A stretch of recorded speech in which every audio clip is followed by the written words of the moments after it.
নমস্কার, শান্তন টিভির পর্দায় আপনাদের সকলকে স্বাগত। সাথে আছে দীপান্বিতা। চোখ রাখবো সংবাদে। বুধবার রাজধানীর দুর্জয়নগর স্থিত হোলি ক্রস বিদ্যালয়ে এক নতুন পাকা ভবনের উদ্বোধন হয়। রাজ্যপাল ইন্দ্রসেনা রেড্ডি নাল্লুর হাত ধরে পাকা ভবনের উদ্বোধন হয়েছে। তিনি বক্তব্য রেখে বলেন, ছাত্রছাত্রীরা আগামী দিনের ভবিষ্যৎ, তাদের সঠিকভাবে শিক্ষা দিয়ে গড়ে তুলতে হবে, তাহলে দেশ এবং সমাজ এগিয়ে যাবে বলে অভিমত ব্যক্ত করেন তিনি। Tireless efforts in nurturing the minds and hearts of our children. Your dedication, guidance and support are the bedrock upon which our education system is built. I urge you to continue instilling in our children the value of hard work, discipline and perseverance. Academic achievement is different and rank is different. Sometimes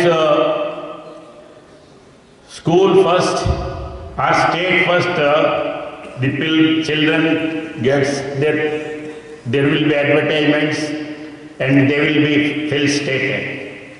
But the same boy, when he goes for competitive exams for MTech or BTech entrance examinations, there they don't get the same ranks. And in the same way, the people, students, when they achieve gold medals,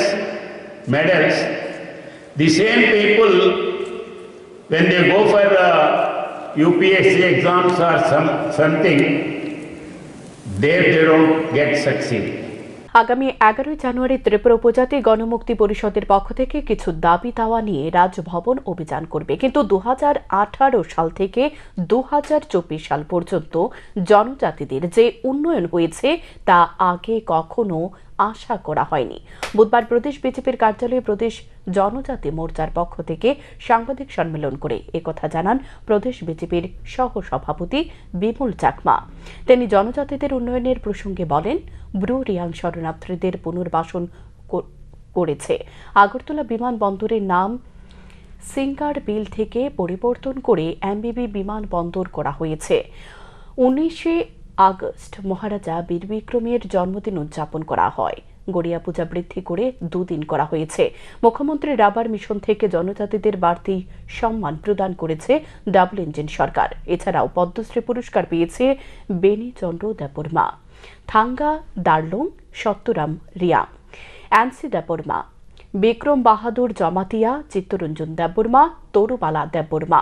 Tripura রাজ্যে এই জনজাতিরা পদ্মশ্রী পাওয়া সম্ভব হয়েছে BJP সরকার প্রতিষ্ঠিত আছে বলে, কিন্তু আগের সিপিআইএম এবং কংগ্রেস সরকারের আমলে ত্রিপুরায় জনজাতি আছে কিনা সেটাই চিন্তা করেনি। তিনি আরো বলেন, বর্তমান সরকার বড়মুড়াকে হতায় কাতর করেছে।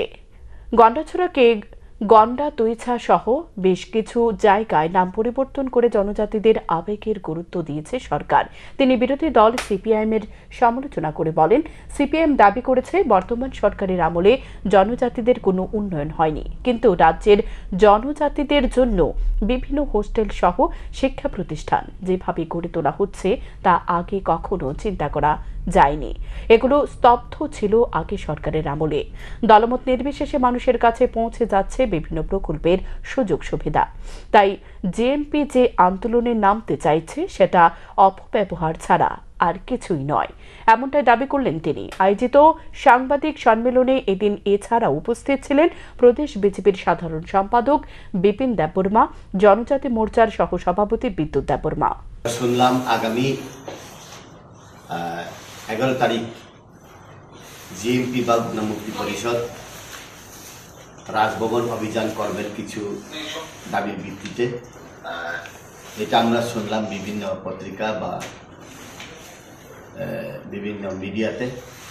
এই জন্য আপনাদেরকে প্রিন্ট মিডিয়া হোক বা ইলেকট্রনিক মিডিয়া হোক, আপনাদের মাধ্যমে আমাদের কিছু বক্তব্য তুলে ধরার জন্য। এই 2018 থেকে এখন পর্যন্ত ত্রিপুরা রাজ্যতে যে ডেভেলপমেন্ট হয়েছে, বিশেষ করে জনজাতিদের, 2014 থেকে কেন্দ্র সরকার থেকে যে প্রকল্প 2018 থেকে এই পর্যন্ত যে প্রকল্প আমরা কোনোদিন আশা করিনি এতটুকু ডেভেলপমেন্ট হবে। এরকম করে প্রচুর আমাদের সেন্টিমেন্টকে রক্ষা করার জন্য এই ভারতীয় জনতা পার্টি করেছে। শুধু এটা না, স্পেশাল প্যাকেজ আমাদেরকে দিয়েছে সিএম রাবার মিশন। আমাদের যে টার্গেট ছিল 30,000 হেক্টর, এটা চলছে কাজ। শুধু এটা না, সাপ্লিমেন্টারি এডুকেশন। অসহায় মহিলার জমি জবরদখল করে এক মহিলাকে ভাড়া দিয়ে রাতের বেলা পুরুষ মহিলার আসর বসাচ্ছেন আগরতলা পৌর নিগমের মেয়র ইন কাউন্সিলর উদয় ভাস্কর চক্রবর্তী। বুধবার সংবাদ মাধ্যমের মুখোমুখি হয়ে এই অভিযোগটি তুলেছেন বাড়ির মালিক সুমিত্রা সরকার। শাসক দলের কাউন্সিলরের বিরুদ্ধে গুরুতর অভিযোগ। সুমিত্রা সরকার নামে এক অসহায় মহিলার জমি জবরদখল করে এক মহিলাকে ভাড়া দিয়ে রাতের বেলা পুরুষ মহিলার আসর বসাচ্ছেন আগরতলা পুর নিগমের মেয়র ইন কাউন্সিলর উদয় ভাস্কর চক্রবর্তী। ঘটনা রাজধানীর ডুকলি লোটাস ক্লাব সংলগ্ন এলাকায়। অভিযুক্ত কাউন্সিলরকে সহযোগিতা করছেন কানু বণিক নামে এক রাষ্ট্রবাদী নেতা। অভিযোগকারী সুমিত্রা সরকারের অভিযোগ, তিনি সারা জীবন অত্যন্ত কষ্ট করে ধার দেনা দিয়ে এ বাড়িতে ক্রয় করেছিলেন। শেষ বয়সে মাথা গুজার একটি সম্বল এটা। গত কয়েক বছর ধরে তিনি বাড়িতে ভাড়া দিয়ে রেখেছিলেন। ভাড়াটিয়া উঠে যাওয়ার পর আচমকা একদিন এলাকাবাসীর কাছ থেকে খবর পান স্থানীয় কাউন্সিলর উদয় ভাস্কর চক্রবর্তী এবং বিজেপি নেতা কানু বণিক দুজন তার বাড়িতে এক মহিলাকে ভাড়া দিয়েছে। ঘটনার খবর পেয়ে তিনি বাড়িতে গিয়ে দেখেন এক অপরিচিত মহিলা তার বাড়ি দখল করে বসে আছে। সাথে সাথে বিষয়টি নিয়ে এলাকাবাসীর সাথে কথা বলার পর জানতে পারেন স্থানীয় কাউন্সিলরের নেতৃত্বে এই মহিলা বাড়িতে ভাড়া এসেছেন। তারপর বহুবার মহিলাকে বাড়ি থেকে উঠে যাওয়ার কথা বললে তিনি রাজি হননি। তারপর কাউন্সিলরের সাথে কথা বললে তিনি সেই মহিলাকে পরিচয় দেন তার মাসি হিসেবে। কিন্তু গত কয়েকদিন ধরে সে ভাড়াটিয়া মাসি এবং তার বোনের ছেলে অভিযুক্ত কাউন্সিলরের যন্ত্রণায় অতিষ্ঠ এলাকার মানুষ। কারণ অভিযোগ, প্রতিদিন রাতের বেলা দূর দূরান্ত থেকে বহিরাগত কিছু পুরুষ মহিলা বাড়িতে নিয়ে এসে আসর বসায় অভিযুক্ত কাউন্সিলর এবং বিজেপি নেতা কানু বণিক। তাদের কারণে এলাকার পরিবেশ নষ্ট হচ্ছে। স্থানীয় মানুষ প্রতিনিয়ত অভিযোগ করে চলেছেন সুমিত্রা সরকারের কাছে। তিনি বর্তমানে ডুগলি বাজার সংলগ্ন ঘোষপাড়া এলাকায় ভাড়া থাকেন, কিন্তু তার কথা শুনছে না অভিযুক্ত কাউন্সিলর। অবশেষে তিনি বুধবার সকালে আগরতলা প্রেস ক্লাবে এসে সংবাদ মাধ্যমের মুখোমুখি হয়ে এ বিষয়ে বিস্তারিত অভিযোগ তুলে ধরেন। তিনি বলেন কিভাবে বাড়ি জবরদখল করে রাতের বেলা আসর চালানোর কারণে ওনার বদনাম হচ্ছে। অভিযুক্ত কাউন্সিলরের বিরুদ্ধে সরকার যাতে কঠোর আইনগত ব্যবস্থা গ্রহণ করে। ছেলের নামে আমার নামে বাড়ি করছে, আমার ছেলের বাড়ি করে মেয়ের বাড়ি করছে, আমার বাড়ি করুন, তিনজনের বাড়ি করে দিব। তারপরে যাতে আমার বাড়ির ভিতরে মহিলা ধোয়ানো দিতে হবে। হ্যাঁ, কাউন্সিলর কি নাম? উদয় ভাস্কর চক্রবর্তী। কোন জায়গার কাউন্সিলর? ডুবলি বাজারে। কিটা করছে আমরা জানেন না? না, আমার বাড়ির ভিতরে ভাড়াটা ঢুয়েছে, আমার না পেয়ে সেটা। কোন জায়গায় বাড়ি আপনার? আমার বাড়ি লুটাস ক্লাব, ওই বাড়ি মানে লোটাস ক্লাব। লুটাস ক্লাব। কারেন্ট যে ভাড়াটা বাড়িটা কারে আনছে এটা তো আমি কইতাম না। না, কে থাকে ভাড়াইছে? মহিলা না পুরুষ? কে থাকে ভাড়াইতে? মহিলা করতেছে, মহিলা তো আমার জিজ্ঞাসা, আমার কাউন্সিলর আছে না, আমার জিজ্ঞাসা না জিজ্ঞাসা আমার বাড়িতে ভাড়া দিচ্ছে। কাউন্সিলর যায়নি মাঝে মধ্যে রাত্রে? হ্যাঁ, কাউন্সিলর যাওয়ার মাধ্যমে আমার হ্যাঁ জামান ঠিক হয়েছে, তোমার বাড়ির ভিতরে কাউন্সিলর এসে বাড়িটা দিচ্ছে যে না, বাড়িটা তো অনেক প্রায় শুনে আইয়ে, প্রায় শুনে দিলে আইয়ে। ভাড়াটে মহিলা বাড়িটা ভাড়াটে আপনার লোক কথাবার্তা কইছে না? না, আমি দেখছি না বাড়িটা। তখন আপনি কি চান এখন? আপনার বাড়িতে আপনি থাকেন না বাড়িতে? না, এবার নতুন করছি তো আমার বাড়ির ভিতরে তো আমি আমারও তো কইছিও না। আমার বাড়ির ভিতরে মানে আমার জিজ্ঞাসা করছে না জিজ্ঞাসা করে সেটা আর মহিলা লেসে থাকতেছে আমার বাড়ির ভিতরে। কেটা থাকতেছে? কাউন্সিলর উদয় ভাস্কর। হ্যাঁ, ভাড়া দিচ্ছে আর কি। আমার বাড়ি ভাড়া দিব কই সেটা তো আমার বাড়িতে ভাড়া দিচ্ছে। মানে দুর্যোগ সামনে বাড়ি দখল করছে? দুর্যোগ হচ্ছে আমার বাড়ির ভিতরে দেখতেছে আর কি। আমার কইছে না অনামনে কি চান? আমি চাইও না আমার বাড়ির ভিতরে আমি যাবো, আমার বাড়িতে আমি যাবো না। আমি তো আমার বাড়িতে তো কেউ ইয়া করছে না, আমার বাড়ি আমি নিজে ইয়া করছি। আমি আজকে ধরে অনেক কষ্ট করতেছি এই বাড়ি লেগে যাতে অনেক পুরানা বাড়ি বুঝছেন অনেক আগে বাড়ি এই বাড়ি আপনি কি করে? আমি তো আগে কাজ করছি আমাদের কোনো কাজ করতে পারি না। কি নাম আপনার? আমার নাম সুমিত্রা সরকার। হ্যাঁ? সুমিত্রা সরকার। উদয় ভাস্কর লগে আছে না আগে কানু বনে খেয়াও যায় সেটা আমার বাড়ির ভিতরে উড়া ফোড়া যায় সেটা নষ্ট করতেছে। আমার ভাড়া থেকে অবজেকশন দিছে যে আমার বাড়ি থেকে মহিলা উড়ানের লেগে এই মহিলা উড়া ফোড়া চলতেছে। আমার ডুবলি বাড়ি থেকেও অবজেকশন দিছে, এবারে লোটাস ক্লাব বাড়ি থেকেও আমার অবজেকশন দিছে যে এই বাড়ি থেকে সেটা মহিলা যাতে উড়ায়। মহিলা অন্য তার আগে রাত্রেবেলা হয়েছে আপনার ভাই? রাত্রেবেলা যা, দিনের বেলা যা না, তো রাত্রে যা, রাত্রেবেলা যায় সেটা। আর কারে কেনাকাটা থাকে কতজন থাকে উদ্যোগ করে লোকে? অনেকটি আছে, অনেক মানুষ বলে আমি তো এটা কইতে পারি না। তো আমার আশেপাশে মানুষে কইছে এলাকাতে অভিযোগ করছে? হ্যাঁ, এলাকা থেকে অভিযোগ করছে। এলাকা থেকে কইছে তোমার বাড়ি থেকে উড়াও, এই মহিলা উল্টা ফোল্টা চলতেছে। এবারে আরো 2-3 একটা দিছিলাম পরে মানে এরাও কমপ্লেন করছে? কমপ্লেন হয়েছে। এরা কইতাছে যে বাচ্চাকে উদ্যোগ করে লোকে কারাকাটা যায় উদয় ভাস্কর লেগে যা ওই কানু আর মহিলা ধরে থাকে? আর মহিলা যা, মহিলা ফটে হলে যা। অভিযুক্ত কাউন্সিলর এলাকার বড় নেতা হিসেবেও পরিচিত। মুখ্যমন্ত্রী, মেয়র, এলাকার বিধায়ক থেকে শুরু করে বহু নেতা মন্ত্রীর সঙ্গে দুই রাষ্ট্রবাদী ছবি সামাজিক মাধ্যমে রয়েছে। নেতা মন্ত্রীদের সাথে ছবি তুলে সে ছবিকে কাজে লাগিয়ে এলাকায় তারা সুশাসনের নামে দুঃশাসন চালাচ্ছে। মানুষ তাদের যন্ত্রণায় অতিষ্ঠ হয়ে পড়েছে। এলাকায় কান পাতলে এমনটাই অভিযোগ শোনা যায়। সান্দন টিভি। 8 জানুয়ারি মুখ্যমন্ত্রী ডক্টর মানিক সাহার জন্মদিন। এ উপলক্ষে আইজিএম হাসপাতালে এক রক্তদান শিবিরের আয়োজন করা হয়। রক্তদান শিবিরে প্রধান অতিথি হিসেবে উপস্থিত ছিলেন আগরতলা পৌর নিগমের মেয়র দীপক মজুমদার, 8 নং টাউন বরদোয়ালি বিধানসভা কেন্দ্র এবং 7 রামনগর বিধানসভা কেন্দ্রের মণ্ডল সভাপতি সহ অন্যান্য নেতৃত্বরা। প্রদীপ প্রজ্বলনের মধ্য দিয়ে রক্তদান শিবিরের আনুষ্ঠানিক উদ্বোধন করেন আগরতলা পৌর নিগমের মেয়র দীপক মজুমদার। তিনি বক্তব্য রেখে বলেন, রাজ্যের মুখ্য দিশারি তথা মুখ্যমন্ত্রী ডক্টর মানিক সাহার জন্মদিনটি বিভিন্ন কর্মসূচির মধ্য দিয়ে উদযাপন করা হচ্ছে। এরই অঙ্গ হিসেবে এই রক্তদান শিবিরের আয়োজন করা হয়েছে। মেয়র আরও বলেন, রক্তদান মহৎদান, সেটা সকলেই অবগত রয়েছে, কিন্তু নিয়মিত এই রক্তদান অত্যন্ত প্রয়োজন। এই রক্তদানে সকলকে এগিয়ে আসতে হবে। আজকে যারা রক্তদান করছে তারা তাদের জীবনে শ্রেষ্ঠ কাজ করছে, কারণ রক্তের কোনো বিকল্প হয় না। বিজ্ঞানীরা বহু চেষ্টা করেও রক্তের বিকল্প তৈরি করতে পারেনি এবং রক্তের কোনো জাতপাত হয় না। তাই রক্তদানের মতো মানব ধর্মে যারা এগিয়ে এসেছেন তাদের শুভেচ্ছা জানান মেয়র।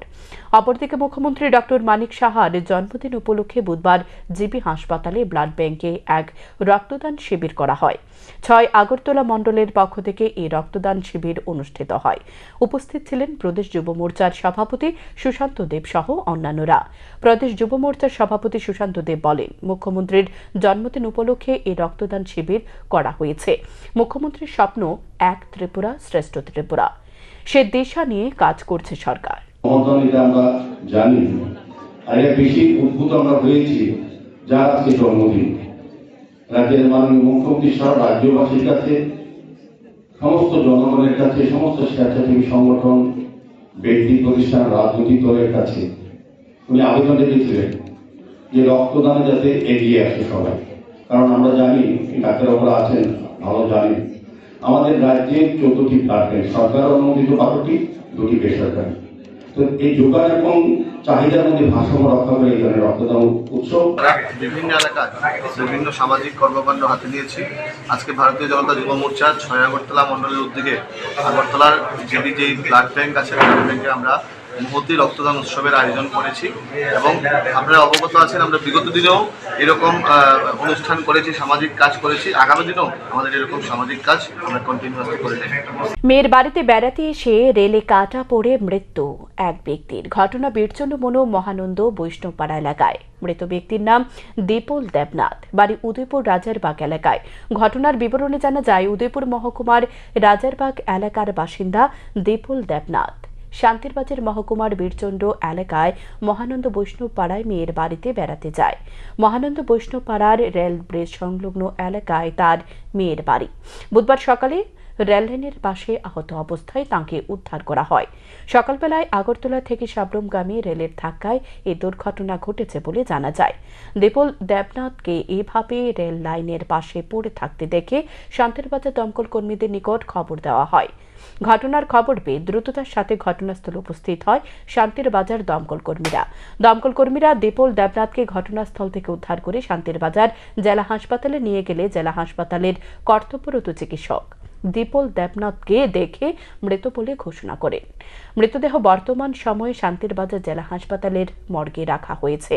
ময়নাতদন্তের পর মৃতদেহ পরিবারের লোকজনদের হাতে তুলে দেওয়া হবে।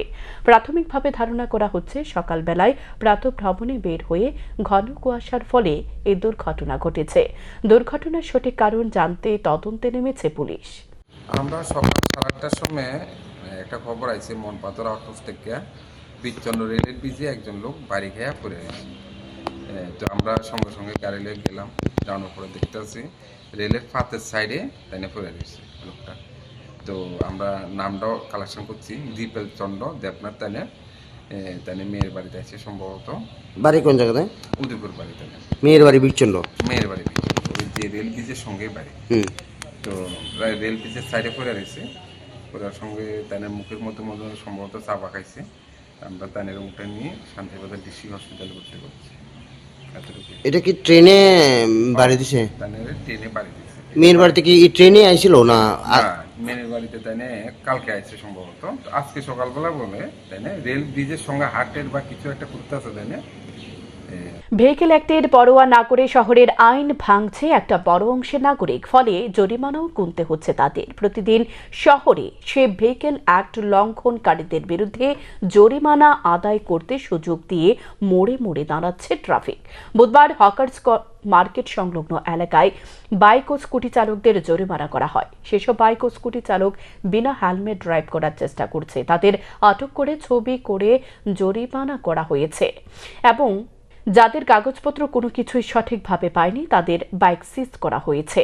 ট্রাফিক আধিকারিক জানায়, ট্রাফিক এনফোর্সমেন্ট টিমের একটা স্পেশাল ড্রাইভ চলছে, আগামী দিনেও জারি থাকবে। উল্লেখ্য, প্রতি বছর যান দুর্ঘটনার শিকার হয় প্রায় 7 শতাধিক মানুষ। এর মধ্যে প্রায় 2 থেকে 2.5 শতাধিক মানুষের মৃত্যু হয়। তাই ভেহিকেল অ্যাক্ট নিয়ে কঠোর হয়েছে ট্রাফিক প্রশাসন, কারণ তাদের অভিমত সচেতন করার একমাত্র উপায় মোটা অঙ্কের জরিমানা আদায় করা, না হলে অসচেতন মানুষের হুঁশ ফিরছে না। তবে এর পাশাপাশি দাবি উঠছে, শহরের মধ্যে যারা অত্যন্ত দ্রুত গতিতে নেশাগ্রস্ত হয়ে ড্রাইভ করছে তাদেরও হাতে নাতে ধরার জন্য ট্রাফিক যাতে সক্রিয় হয়, না হলে দুর্ঘটনা এড়াতে সম্ভব হবে না বলে অভিমত সচেতন মহলের। तो ये स्पेशल एनफोर्समेंट कर रहे हैं, स्पेशल एनफोर्समेंट ड्राइव कर रहे हैं, तो ये रेगुलरली हम लोग करते रहते हैं। It is our duty. देखा जा रहा है बहुत सारे बिना हेलमेट के जा रहे हैं, आप लोगों ने उन लोगों को चालान भी काटे हैं। तो आए दिन ये सब मतलब ये रेगुलरली नहीं होता, पब्लिक का भी डिमांड है। हम लोग रेगुलरली कर रहे हैं, अलग अलग जगहों पे कर रहे हैं और ये रेगुलरली हो रहा है। নেশাগ্রস্ত অবস্থায় নিজ ঘরে আগুন লাগিয়ে দিল এক ব্যক্তি। ঘটনা মঙ্গলবার গভীর রাতে বিশালগড় থানার অন্তর্গত নদী লাখ এলাকার বাসিন্দা সুমন মিয়া নেশাগ্রস্ত অবস্থায় বাড়িতে গিয়ে নিজ ঘরে আগুন লাগিয়ে দিয়ে পালিয়ে যায়। সুমন মিয়ার স্ত্রী আগুনের লেলিহাত শিখা দেখতে পেয়ে চিৎকার করলে ছুটে আসে এলাকার লোকজন। খবর দেওয়া হয় দমকল বাহিনীর কর্মীদের। বিশালগড় দমকল বাহিনীর কর্মীরা ঘটনাস্থলে ছুটে গিয়ে আগুন নিয়ন্ত্রণে আনে। ততক্ষণে অবশ্য সুমন মিয়ার বসত ঘর সহ ঘরে থাকা সবকিছু আগুনে পুড়ে ছাই হয়ে যায়। অভিযুক্ত সুমন মিয়ার ছোট ভাই মামুন মিয়া জানান, দীর্ঘদিন ধরে সুমন মিয়া নেশাগ্রস্ত অবস্থায় বাড়িতে গিয়ে ঝামেলা করে। কিছুদিন পূর্বে সুমন মিয়াকে পুলিশের হাতে তুলে দেওয়া হয়। মঙ্গলবার রাতে সুমন নেশাগ্রস্ত অবস্থায় বাড়িতে গিয়ে ঝামেলা শুরু করে। একটা সময় সুমন নিজের বসত ঘরে আগুন লাগিয়ে দিয়ে বাড়ি থেকে পালিয়ে যায়। বাড়িতে ওই আল্লাহ করছে, করণের পরে আমি নেতারা বাবাতে বাড়িতে এসে আমার ফোন করে না, বাড়িতে এসে আমি নেতারা ফোন করছি। তো তারা আইসা আইয়া বুঝাই টুঝাই, তারও বুঝাই দিয়ে গেছে, আমারও বুঝাই দিচ্ছে, আমার কাছে কি করতে পারিস তো এতক্ষণ অনেকক্ষণ টুলফল করছে ঘরের। এটা ভাঙছে অনেক কিছু। এটা হচ্ছে আমার বড় ভাই আর কি নাম সুমন। ভাঙছে টাঙছে আমি মারছি না, হঠাৎ করে কোনো কিছু আগুন লাগে, সব কিছু একখানে করে ঘরের আগুন লাগাইছে। বলে কি নিজের ঘরেই? হ্যাঁ, নিজের ঘর বলতে কি সব তো আমার ঘরই, বুঝলেন না, নিজের ঘরই। আচ্ছা মানে কিছুদিন আগে শুনলাম এটা পুলিশ ধরে নিছে, ঠিক কি? পুলিশ কিছুদিন আগে এমন করে না, আমি নিজে পুলিশ ফোন করে আনি, আমি ধরাই দিচ্ছি। মানে এরকম করার কারণ কি, কি কারণে করে এসব? ওই তো খাইয়া ওভার হয়ে যাবে। ঘটনাটা হয়েছে বিশালগড় নদী লাগ সুমন মিয়া নিজের ঘরে নিজে আগুন লাগাই দিচ্ছে, ঘরের সম্পূর্ণ সমস্ত কিছু পুরা ছাই হয়ে গেছে। আমরা বিশালগড় মহকুমার আর বিশালগড় ফায়ার সার্ভিস স্টাফ খবর পেয়ে ওইখানে পৌঁছে আমরা আগুন আয়ত্তে নিয়েছি। কেমন ক্ষয়ক্ষতি হয়েছে? ক্ষয়ক্ষতি হয়েছে তাদের মুখের কথা 2 লাখ টাকা। মুখ্যমন্ত্রীর জন্মদিন বলে কথা, সকাল থেকে ঘাম ঝরালো প্রতাপগড় মণ্ডলের নেতা নেত্রীরা, কিন্তু মুখ্যমন্ত্রী চান সারা বছর যাতে দায়িত্ব নিয়ে জনগণের পাশে দাঁড়ায় দলের কার্যকর্তারা, অথচ এলাকায় কতিপয় কার্যকর্তা ক্যামেরার সামনে ভক্ত সাজার প্রতিযোগিতায় উঠে পড়ে লেগেছে। সারা বছর সাফাই অভিযান করতে দেখা না গেলেও মুখ্যমন্ত্রীর জন্মদিন বলে কথা, তাই বলে শীতের সকালে সাফাই অভিযানে নামলেন অতি ভক্তরা। বুধবার সকাল থেকে কর্মী সমর্থকদের নিয়ে সাফাই অভিযান করে সংবাদ মাধ্যমের ক্যামেরার সামনে ফটো সেশন করলেন মণ্ডল নেত্রী। কিন্তু বর্তমান মুখ্যমন্ত্রীর বক্তব্য, ক্যামেরার সামনে কাজের হিসেব নয়, কাজের হিসেব জনগণের সামনে দিতে হবে।